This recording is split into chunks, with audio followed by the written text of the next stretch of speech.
जैसे कि कहते हैं कि जिसकी याद आती है उसका अक्सर जिक्र भी बार बार देखने को मिलता है। तो कहीं ना कहीं एक उम्मीदों के प्रदेश से एक उम्मीद की किरण है यूपी टेट, और इसको सभी लोग बार बार याद भी कर रहे हैं क्योंकि एग्जाम का दौर है, या फिर हम कह सकते हैं इलेक्शन का दौर है, क्योंकि उसी से आने वाली जो जॉब्स हैं कहीं ना कहीं रास्ता बनाती है।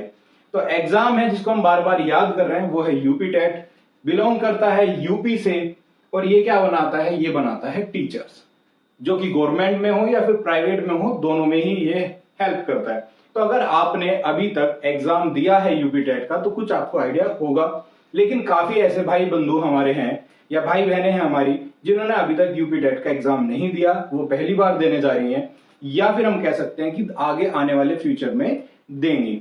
तो ऐसे केस में क्वेश्चन बन जाता है कि यूपी टेट की अभी तक इंफॉर्मेशन क्या है, कैसे है। तो हम उसकी बात करेंगे कि क्या एलिजिबिलिटी क्राइटेरियाज हैं, क्या उसका सिलेबस है, क्या किस तरह से पैटर्न रहता है, क्योंकि अभी अभी नया आयोग का गठन हुआ है। हो सकता है कुछ चेंजेस हमें सिलेबस में भी देखने को मिले, या हो सकता है कहीं ना कहीं हमें थोड़ा सा पैटर्न में भी देखने को चेंजेस मिले। रही बात सुपर टेट की, तो उसका सिलेबस भी हम डिस्कस करेंगे आगे आने वाली वीडियोस में, क्योंकि आयोग बहुत कुछ चेंज करने की चांस रखता है इस बार, जो कि सबसे ज्यादा सुपर टेट में देखने को मिलेगी अगर आपको एग्जाम जल्दी देखने को मिलेगा।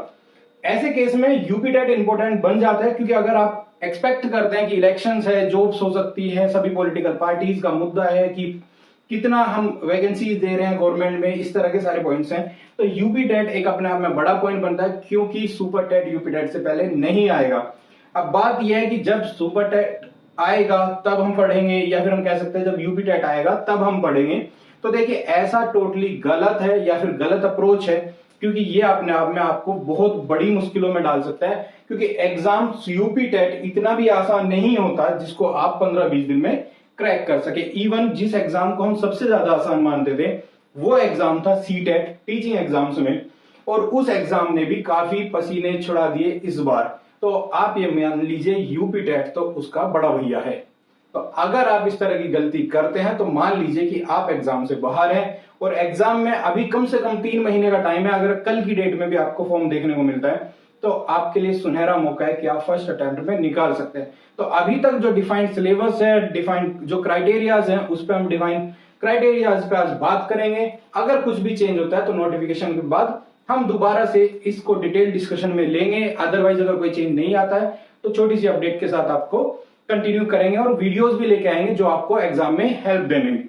तो जो बेसिक से पॉइंट बनता है यहाँ से वो पॉइंट्स है कि यूपी टेट आपका एग्जाम है, तो एग्जाम की क्या इन्फॉर्मेशन है जो बेसिक हम डिटेल डिस्कस कर सकते हैं, या फिर उसका जो एलिजिबिलिटी क्राइटेरिया है वो अभी वैसे अपडेट हुआ है, इसका ऑफिशियल नोटिफिकेशन जो आएंगे उसमें आपको थोड़ा वेरिएशन देखने को मिलेगा। इवन डिटेल्ड वेरिएशन आपको तभी देखने को मिलेगा जब यूपी टेट आपका नोटिफिकेशन जनरेट करेगा।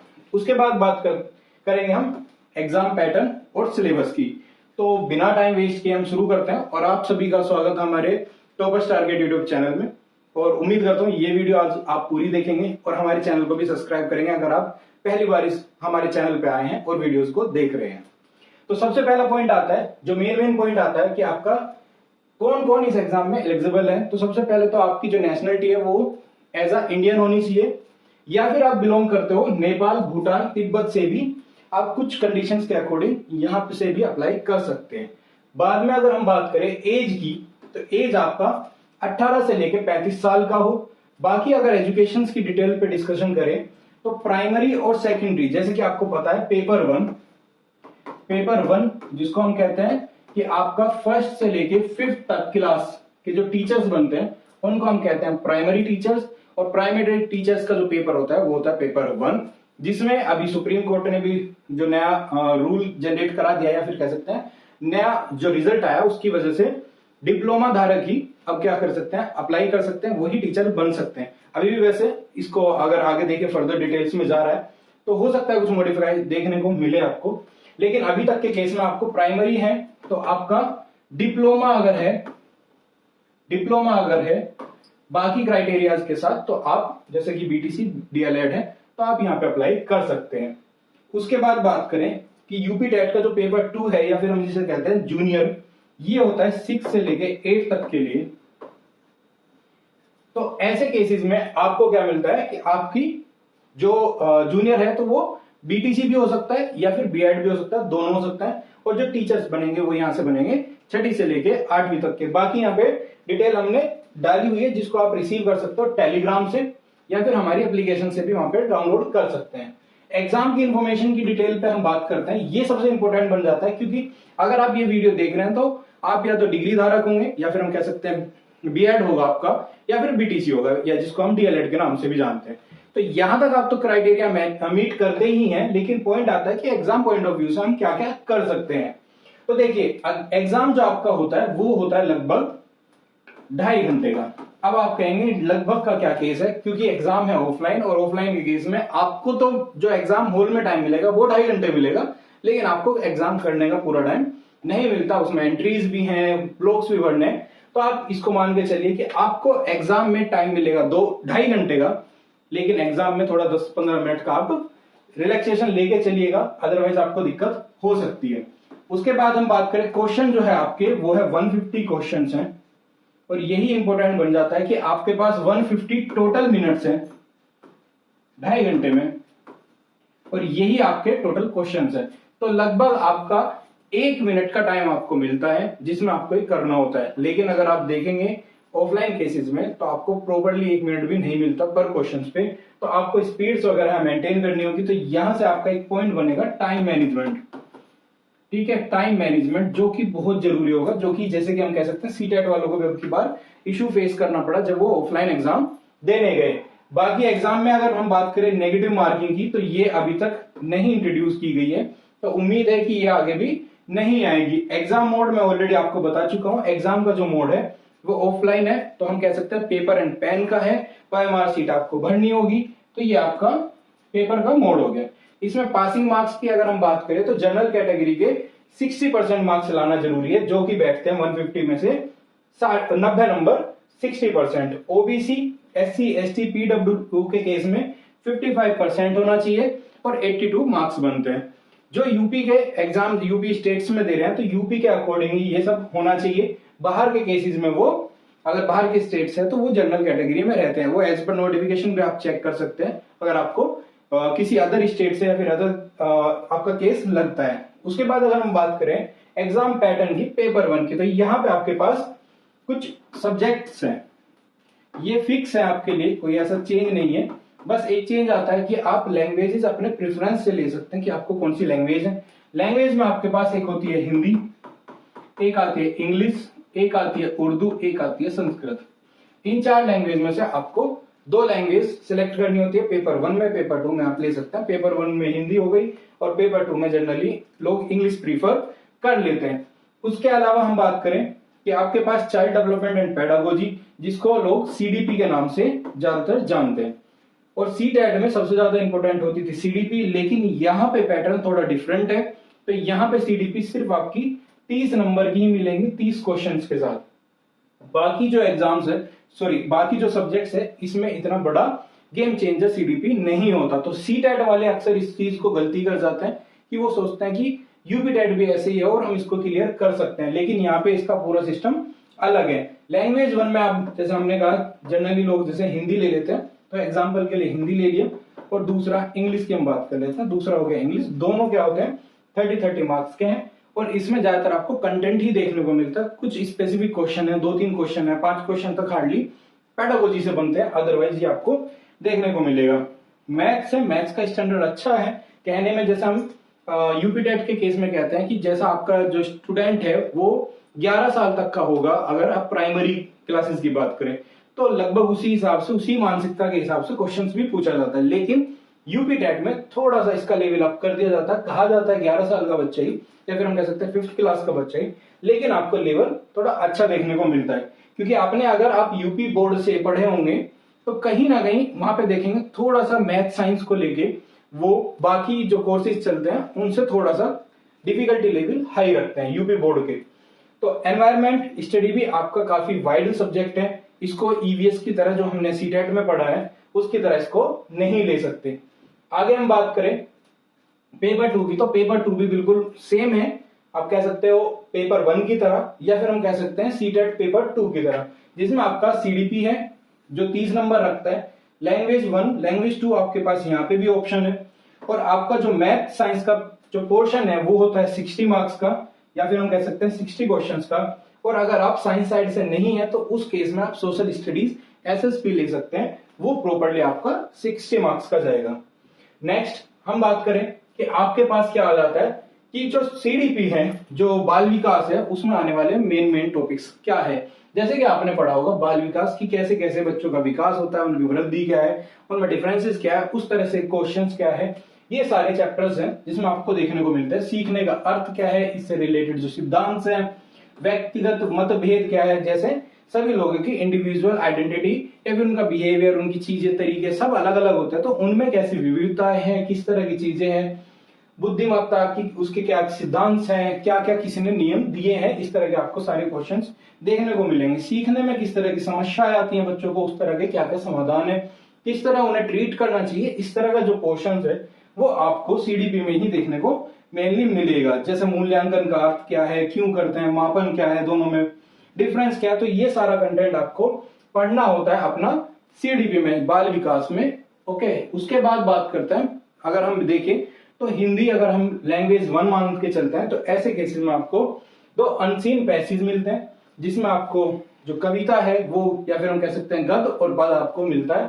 साथ ही साथ हिंदी वर्णमाला यहाँ पे सीटेट की तरह नहीं है कि जिसमें ग्रामर बहुत छोटा पोर्शन में आए, जैसे कि हम देखते हैं यहाँ कहते आते थे 2 से 3 नंबर या 4 नंबर के आपको सीटेट में जो व्याकरण का पोर्शन है, ग्रामर का पोर्शन है, वो देखने को मिलता है। लेकिन ऐसा नहीं है, यहाँ पे आपको पूरा ग्रामर देखना होता है और वो पढ़ना भी होगा, व्याकरण जो है वो पूरा पढ़ना होगा। आप देख सकते हैं कि आपके वर्णमाला से हो, वर्णमेल मात्राओं से हो, या फिर हिंदी भाषा की सभी ध्वनियां हो, आपका जो वर्णों में चंद्र बिंदु है उनमें अंतर से, या फिर आप कह सकते हैं विराम है, आपके विराम चिन्ह हैं, सभी में अंतर, विलोम, समानार्थी, समान ध्वनि के शब्द, काल, वचन, लिंग और प्रत्यय, उपसर्ग, देशज, तद्भव, तत्सम, और इस तरह के सभी जो कोर्स प्रॉपरली होता है वो आपको पेपर 1 और पेपर 2 दोनों में ही देखने को मिलता है। जस्ट थोड़ा सा डिफरेंस आपको जो मिलेगा वो देखने को मिलेगा उसकी डिफिकल्टी लेवल पे।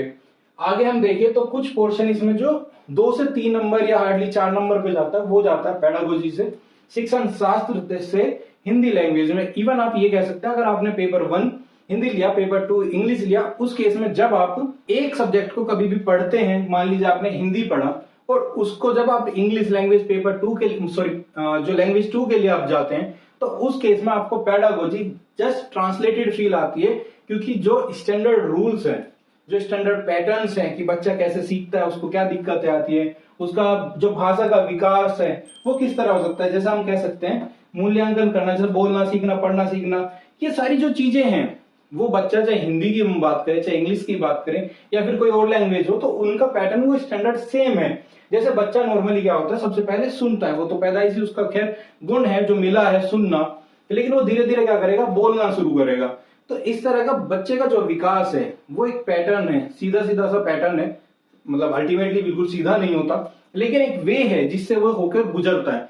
तो अगर वो आप हिंदी में पढ़ते हैं तो वही कहीं ना कहीं आपको इंग्लिश में पढ़ना होता है। तो अलग अलग 2 पेडागोजी को डीप पढ़ने से बेटर है आपका जो प्रीफर्ड लैंग्वेज है, मान लीजिए हिंदी है, तो उसमें आप अच्छे से पढ़िए, उसी का ट्रांसलेटेड आप देखेंगे तो वही आपको दूसरी लैंग्वेज में मिलेगा। तो ऐसे केसेस में आप पहले कोशिश करिए अपना प्रीफर्ड में पढ़िएगा और उसके बाद सेकंड लैंग्वेज के लिए आप मूव करिएगा, तो ये आपको काफी हेल्प करेगा। तो इससे आपको कहीं ना कहीं बेनिफिट मिल जाएगा और आगे बढ़ सकते हैं। तो इंग्लिश का भी पैटर्न आपको कहीं ना कहीं यहाँ पे देखने को मिलता है, और सेम जैसा कि आपका हिंदी का जो सिलेबस था पूरा डेप्थ में जाता है, उसी तरह इंग्लिश का भी आपको कहीं ना कहीं पूरा मिलेगा। अनसीन पैसेज है, सेंटेंसेस है, उसके बाद काइंड ऑफ सब्जेक्ट्स है, पार्ट ऑफ स्पीच है, काइंड ऑफ नाउन्स है, प्रोनाउन है, एडवर्ब है, एडजेक्टिव है, ये कह सकते हैं ग्रामर का पूरा एक पैकेज है जो आपको पूरा गो थ्रू करना होता है। इस पीडीएफ को आप पा सकते हैं, आराम से वहां देख सकते हैं। एक एक टॉपिक को हम इसलिए एक्सप्लेन नहीं कर रहे क्योंकि आप बचपन से पढ़ते आ रहे हो और आप टीचर बनने वाले हो, तो हम इन पे क्या डिस्कशन अभी के लिए करें, जब हम इसके वीडियोस लाएंगे टॉपिक्स के रिगार्डिंग तब हम इन पे डिटेल डिस्कशन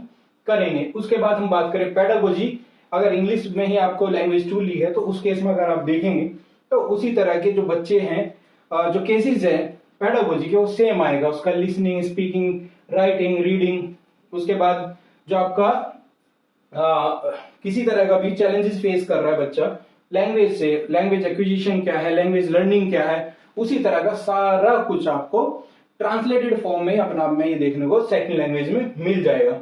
उसके बाद अपने आप में एक वाइड सब्जेक्ट है मैथ, और इसमें मैथ अच्छे से पूछा जाता है, जबकि सीटेट पेपर 1 में इतना डीप मैथ नहीं आता, लेकिन यहाँ पे आपको सारे मेजर क्वेश्चंस आपको देखने को मिलेंगे, क्योंकि कहीं ना कहीं आपके पास पूरे 30 नंबर है मैथ में, जिसमें से पेडागोजी के हार्डली 2 से 3 नंबर निकलते हैं। तो आपका जो कंटेंट है वो अपने आप में 25 से 27, इवन 27 से ज्यादा ही चांस रहते हैं कि 27-26 नंबर का आपको मिलता है कंटेंट। बाकी फिर भी अगर आप मिनिमम मान के चलिए 2-3 नंबर पेडागोजी में आते हैं, और मिनिमम कंटेंट 25 और 27, जो बीच का गैप है वो एग्जाम पे डिपेंड कर जाता है कि उन्होंने पेडागोजी 1-2 नंबर की एक्स्ट्रा डाल दी या फिर कंटेंट, अदरवाइज ये आपको फ्लो देखने को मिलेगा। इसके अगर आपको यूपी टेट के पेपर चाहिए तो आप हमारे टेलीग्राम से डाउनलोड कर सकते हैं, या फिर आपको जल्दी हमारी एप्लीकेशन पे भी free of cost free material section में देखने को मिल जाएगा। तो यहाँ पे अगर हम बात करें मैथ की, तो संख्याओं का जोड़ घटा गुना, उसको कह सकते हैं एलसीएम, एचसीएफ, ये सारा पॉइंट, उसका भिन्नों का, परिमेय संख्याएं, और ब्याज, लाभ हानि, साधारण ब्याज, ज्योमेट्री, आकार, प्रिज्म, क्षेत्रफल, ये सारे टॉपिक्स आपको मैथ में कवर करने होते हैं। साथ ही साथ शिक्षण जो शास्त्र है मैथ का, उसमें भी थोड़ा सा क्वेश्चन जो 2-3 हमने बताए हैं कि उस तरह के क्वेश्चंस आपको देखने को मिलते हैं, तो वो भी आपको इसी पोर्शन से देखने को मिलेंगे। मैथ 2 में कुछ ज्यादा चेंजेस नहीं है, उसकी डिफिकल्टीज बढ़ जाएंगे, 1-2 पोर्शन एक्स्ट्रा आ जाएगा, प्रोबेबिलिटी तक ये टच कर जाता है, तो आप समझ सकते हो कि मैथ को किस लेवल तक को पढ़ना पड़ेगा। शिक्षण शास्त्र में कोई चेंज नहीं है। उसके बाद हम बात करें जो पर्यावरण अध्ययन है, जो ईवीएस है, इसमें भी आप थोड़ा सा बड़े लेवल पे देखोगे कहीं ना कहीं। अगर हम टॉपिक वाइज देखें तो परिवार, भोजन, स्वास्थ्य और आश्रय, मतलब जहां घर आपका निवास है, कैसे लोग रहते हैं, उस तरह के केसेस, वनस्पति, कहीं ना कहीं आपको हल्का सा बायो का टच भी मिलेगा इसमें। जबकि ये पेपर 1 है, और पेपर 1 किसके लिए आता है? प्राइमरी सेक्शन के लिए। हमारा पर्यावरण है, स्थानीय व्यवसाय वगैरह सारे क्वेश्चन है, परिवहन के और संचार है, खेल है, भारत और उसके राज्य। आप कहीं ना कहीं ज्योग्राफिकल कंडीशंस पे भी यहाँ चले गए तो आपका ज्योग्राफी से भी क्वेश्चन बनेंगे। देन नदी, पहाड़, पठार, सभी जो भारत से रिलेटेड है, इवन विदेशों से भी पूछा जाता है, ऐसा नहीं है कि सिर्फ वो है, क्योंकि महासागर जब आपको कनेक्ट कर दिया गया है तो महासागर अपने आप में पूरे ग्लोबल में काउंट करा जाएगा, ना कि सिर्फ देश से रिलेटेड। भारत का जो संविधान है, मतलब आप पॉलिटी टच कर गए, पंचायत है, प्रशासन है, राज्य की प्रशासनिक प्रणाली है, ये सारा आपका कहाँ आ गया? एक तरह से पॉलिटी का पोर्शन आ गया। राष्ट्रीय त्योहार, प्रतीक, मतदान प्रणाली, राष्ट्रीय एकता, महत्व, उपयोगिता, ये सारे भी पॉइंट आपको देखने को मिलते हैं। और इसमें कहीं ना कहीं एक पोर्शन और आ जाता है पॉलिटी के साथ में, ज्योग्राफी के साथ में, जो और बाद में एक पॉइंट बन जाता है यहाँ पे बायो और फिजिक्स का भी बेसिक क्वेश्चन जो डेली लाइफ के हैं, वो भी कहीं ना कहीं आपको इसमें देखने को मिल जाएंगे। अगर आपको लगता है कोई ऐसा पॉइंट हमारा मिस रहा तो हमें जो कमेंट बॉक्स में आप बता सकते हैं, ताकि बाकी लोगों को भी वो इन्फॉर्मेशन में ऐड हो जाए। पेडागोजी से छोटा पोर्शन है, क्वेश्चन 2 से 3 ही आते हैं, तो इवन आप बड़े लेवल पे पेडागोजी भी ना जाएंगे अगर यूपी टेट के लिए, तो ज्यादा नुकसान नहीं होगा। लेकिन अगर आपका टारगेट अच्छा है, क्योंकि अगर आप ट्राई करते हैं सुपर टेट की भी साथ में यूपी टेट के, तो कहीं ना कहीं आपको डीप नॉलेज लेनी होगी, क्योंकि सुपर टेट में थोड़ा सा कॉम्बिनेशन इससे भी बड़ा बनता है। अपने आप में अगर आप सेपरेट करके सब्जेक्ट्स को देखते हैं तो 12 से 14 सब्जेक्ट बन जाते हैं, और कंबाइन करते हैं, कोलैप्स करते हैं, तो आप 6-7 सब्जेक्ट से ज्यादा सब्जेक्ट सुपर टेट में पढ़ते हैं, तो इसलिए जरूरी हो जाता है। पेपर 2 का जैसे हमने मैथ का बताया ही था, ये सारा पॉइंट है जो थोड़ा सा आप देख सकते हो, इस तरह से पॉइंट्स आपको दिए गए हैं, पहले भी डिफाइन किया गया है, ये आप स्क्रीनशॉट ले सकते हैं या फिर पीडीएफ को भी पा सकते हैं। बात करें पेपर 2 में, पेपर 2 में क्या आता है, आपको मैथ के साथ साइंस भी देखने को मिलेगी, तो उस केस में आपका साइंस क्या है, ब्रेक हो सकता है, किसमें? फिजिक्स, केमिस्ट्री और बायो में। तो आपको तीनों से ही क्वेश्चंस पूछे जाएंगे। पेपर 2 की जब बात होगी तब उसमें साइंस इंट्रोड्यूस किया जाएगा। मैथ और साइंस का जो दोनों का कंबाइंड जो बनता है वो बनेगा सेक्शन पूरा 60 नंबर का, जिसमें पहले साइंस और फिर मैथ, इस तरह क्वेश्चन आपको देखने मिलेंगे, या फिर सेट वाइज थोड़ा चेंज भी हो सकता है। तो आपको यहाँ पे तीनों ही सेक्शंस में देखने को मिलेंगे क्वेश्चंस। जैसे कि आपके पास क्या है, बायो के क्वेश्चंस हैं, यहाँ पे आपको टॉपिक्स है, फिर यहाँ पे आपको केमिस्ट्री के टॉपिक्स है, जिसमें एसिड, बेस, आपका जो तापमान है, उष्मा है, उससे रिलेटेड क्वेश्चंस भी आपको देखने को मिलेंगे। मानव निर्मित चीजें भी हैं, धातु भी, अधातु भी हैं, मतलब मेटल, नॉन मेटल्स है, कार्बनिक यौगिक्स है, इस तरह के आपको सारा क्वेश्चन पूरा यूपी टेट में साइंस अच्छे से देखने को मिलती है। बात करें हम फिजिक्स की, तो फिजिक्स में दैनिक यूज में आने वाली चीजें हैं या फिर जो डेली लाइफ की एक्टिविटीज है उसमें यूज होने वाली फिजिक्स है, उससे रिलेटेड क्वेश्चंस बन जाते हैं।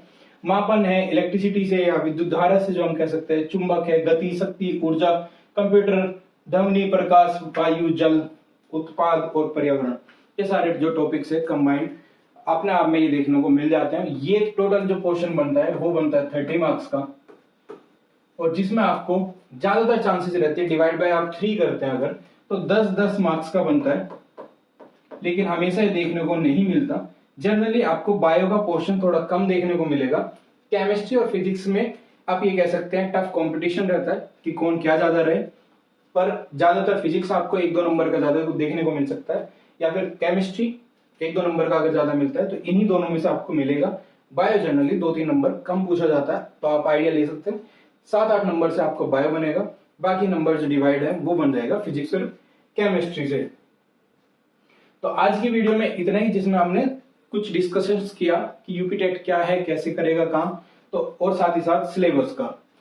अगर आपको यहाँ पे भी कोई क्वेश्चन बच जाता तो आप हमसे जुड़ सकते हैं कमेंट बॉक्स में, या फिर हमारी एप्लीकेशन पे भी चैट ऑप्शन में आप हमसे बात कर सकते हैं। अगर आपको क्वेरी लगती है तो आप अपना वहां पे चैट में मैसेज ड्रॉप कर सकते हैं, जैसी हमारी अवेलेबिलिटी होगी हम उसके अकॉर्डिंग आपको रिप्लाई कर देंगे। हमारी मैक्सिमम कोशिश रहेगी आप लोगों से अच्छे से इंटरेक्शन हो सके, और हम भी अपने आप को इम्प्रूव कर सके उस तरह से जैसे कि आप लोग को ज्यादा से ज्यादा बेनिफिट हो सके। बाकी आप हमारे चैनल को तो सब्सक्राइब करिएगा ही यूट्यूब को, और आप हमसे जुड़ सकते हैं टेलीग्राम पे, जिससे आप ज्यादा से ज्यादा हमसे जुड़ सके और अपडेट रह सके, क्योंकि हम ज्यादा से ज्यादा इन्फॉर्मेशन जो भी अपडेटेड आती है वो टेलीग्राम से जल्दी पोस्ट करते हैं। बाकी वीडियोस के साथ भी हम शेयर करते हैं हमेशा।